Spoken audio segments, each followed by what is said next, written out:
আসসালামু আলাইকুম।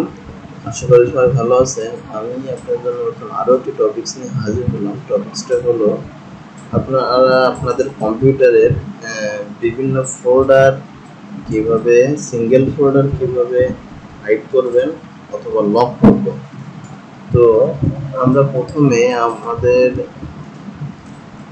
পিসির এই যে আমি এই ফোল্ডারটা লক করব।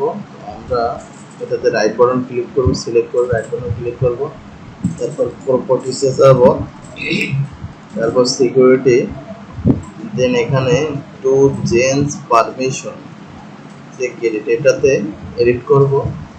তো এখান থেকে এই যে আপনার ফুল এটা সবগুলো টিক মার্ক করে দিতে হবে।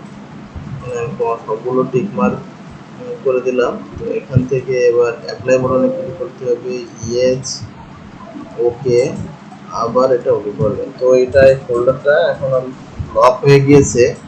তো আপনারা এবার এটা ফোল্ডারটা কিভাবে আবার আনলক করবেন। তো আপনারা প্রথমে ফোল্ডারটা সিলেক্ট করে আবার রাইট বাটন ক্লিক করবেন, প্রপার্টিসে যাবেন, তারপর এখান থেকে আবার সিকিউরিটিতে যাবেন, গিয়ে এখানে এডিট অপশনে ক্লিক করবেন, তারপরে যে টিক মার্কগুলো উঠাই দিবেন, সকল টিক মার্কগুলো উঠাই দিয়ে আবার অ্যাপ্লাই বাটনে ক্লিক করবেন, ওকে করবেন, এটা ওকে করবেন। তো এই দেখেন ফোল্ডারটা আবার আপনাদের আনলক হয়ে গেছে।